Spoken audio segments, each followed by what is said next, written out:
Assalamualaikum warahmatullahi wabarakatuh. Perkenalkan nama saya Sukma Narawa Yunia dengan NIM 22221111011164.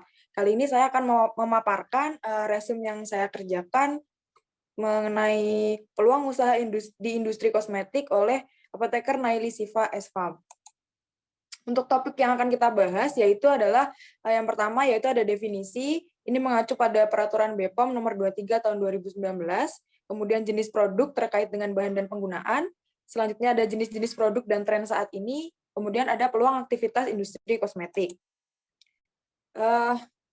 Pembahasan yang pertama yaitu definisi dan peraturan. Untuk definisi kosmetik sendiri berasal dari bahasa Yunani kuno yang yaitu kosmetikos yang berarti keahlian dalam menghias. Untuk peraturannya mengacu pada peraturan BPOM RI nomor 23 tahun 2019 tentang persyaratan teknis bahan kosmetika, di mana kosmetika adalah bahan atau sediaan yang dimaksudkan untuk digunakan pada bagian luar tubuh manusia seperti epidermis, rambut, kuku, bibir, dan organ genital bagian luar atau gigi dan membran mukosa mulut, terutama untuk membersihkan, mewangikan, mengubah penampilan, dan atau memperbaiki bau badan, atau melindungi atau memelihara tubuh pada kondisi baik.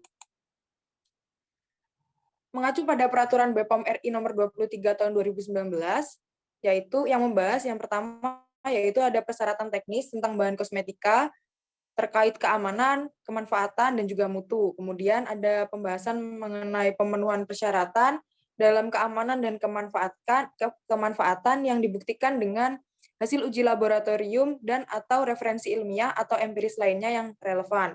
Kemudian ada bahasan yaitu bahan yang diizinkan digunakan dengan pembatasan dan persyaratan penggunaan. Yang pertama yaitu bahan termasuk zat aktif sediaan tercantum pada lampiran 1 terdaftar 205 item. Kemudian bahan pewarna tercantum pada lampiran 2 terdaftar 158 item. Kemudian bahan pengawet tercantum pada lampiran 3 terdaftar 56 item. Dan bahan pewarna tercantum pada lampiran 4 terdaftar 30 item. Selanjutnya ada bahan yang tidak diizinkan dalam kosmetik yang dilampirkan pada lampiran 5 dengan terdaftar 1.375 item. Antara lain seperti pewarna tekstil, seperti prodamin B, merah K3, metanil yellow, raksa, dan asam retinoat. Selanjutnya, untuk jenis produk kosmetik, ini ada beberapa jenis. Yang pertama ada massa padat, contohnya adalah sabun dan deodoran stick. Kemudian serbuk, contohnya ada serbuk tabur atau serbuk kompak. Kemudian ada sediaan setengah padat, yaitu pomade, contohnya. Kemudian krim, contohnya ada pelembab. Gel, contohnya ada gel rambut. Kemudian ada sediaan pasta, yang contohnya adalah pasta gigi. Kemudian sediaan suspensi, contohnya adalah lulur, bedak cair, dan juga mangir. Selanjutnya ada sediaan cair yang contohnya adalah pewangi badan, cairan kental contohnya sabun mandi cair, dan juga sediaan aerosol yaitu hairspray. Menurut bahan dan penggunaannya, serta untuk maksud evaluasi produk dibagi menjadi dua golongan. Yang pertama yaitu golongan 1, dimaksudkan untuk kosmetik yang digunakan untuk bayi, sekitar mata, rongga mulut, dan mukosa yang mengandung bahan dengan persyaratan kadar dan penandaan mengandung bahan dan fungsinya yang belum lazim, serta belum diketahui keamanan dan manfaatnya. Kemudian ada golongan 2, yaitu kosmetik yang tidak termasuk dalam golongan 1. Selanjutnya, jenis produk kosmetik menurut Peraturan Menteri Kesehatan RI. Yang pertama yaitu ada preparat bayi, contohnya adalah bedak bayi, minyak bayi, krim bayi, baby oil. Kemudian ada preparat mandi, seperti sabun mandi dan bed oil. Kemudian preparat makeup mata, yaitu ada maskara, eyeshadow, eyeliner, eyebrow pencil, makeup remover. Selanjutnya ada preparat wangi-wangian, yaitu parfum dan cologne.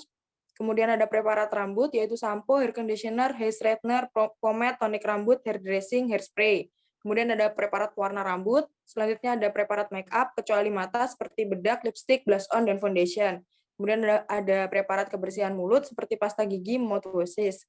Terus kemudian ada preparat kebersihan badan, seperti antiperspiran, deodoran. Selanjutnya ada preparat kuku, yaitu untuk cat kuku. Preparat perawatan kulit, seperti pembersih, pelembab, dan body lotion. Kemudian ada preparat cukur, seperti krim cukur. Dan ada preparat suntan, dan juga sunscreen. Berikut merupakan contoh vitamin dengan konsentrasi tinggi, yaitu ada vitamin B dan juga vitamin B5 dan juga vitamin C. Untuk vitamin B5 ini ada yang 10%, kemudian untuk vitamin C ada yang 26%, 30%, dan juga 23%. Selanjutnya ini merupakan contoh-contoh kosmetik yang mengusung beberapa konsep, yaitu yang pertama ada veganism konsep.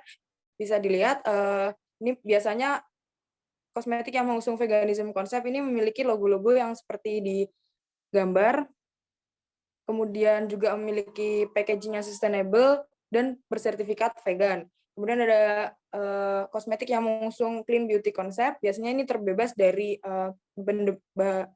bahan aktif yang toksik seperti paraben dan lain-lain. Selanjutnya, bagaimana sih cara memilih kosmetik yang aman? Kalau menurut BPOM, cara memilih kosmetik yang aman, tipsnya adalah yang pertama, belilah produk di tempat yang resmi seperti swalayan dan juga drugstore. Dapatkan produk kosmetik di tempat-tempat resmi lainnya. Kemudian yang kedua yaitu lakukan cek klik pada produk dengan cek kemasan, kemudian cek label, cek izin edar, dan juga cek kadaluarsa. Selanjutnya, konfirmasi NIE melalui aplikasi BPOM Mobile. Pastikan nomor izin edar atau NIE yang tercantum pada kemasan produk benar terdaftar dan memiliki identitas sesuai dengan produk yang dikonfirmasi. Selanjutnya, jaminan mutu apa sajakah yang harus dipenuhi untuk memenuhi jaminan mutu kosmetik di Indonesia? Yang pertama yaitu standar halal dari Majelis Ulama Indonesia dengan adanya logo MUI, kemudian izin edar dari Badan Pengawasan Obat dan Makanan, kemudian memenuhi sertifikat cara pembuatan kosmetik yang baik, dan juga memiliki sertifikat ISO atau standar perusahaan ISO nomor 9001 tahun 2015. Selanjutnya yaitu porsi kerja lulusan farmasi di industri kosmetik. Jadi lulusan farmasi di industri kosmetik dapat berkecimpung di quality, yaitu di QA dan QC, kemudian dapat juga berkecimpung di warehouse dan logistik, kemudian research and development, kemudian logistik, production, marketing, and sales. Perusahaan farmasi pada peluang usaha, peran farmasis pada peluang usaha beautypreneur. Yang pertama yaitu membantu dalam pengembangan produksi, kemudian dapat juga berperan dalam proses produksi dan pengiriman barang, dapat juga memiliki peran dalam proses pembuatan review, dan juga koreksi. Selanjutnya yaitu berperan dalam pendaftaran produksi BPOM dan juga HAKI. Sekian resume dari kuliah tamu tentang industri kosmetika. Assalamualaikum warahmatullahi wabarakatuh.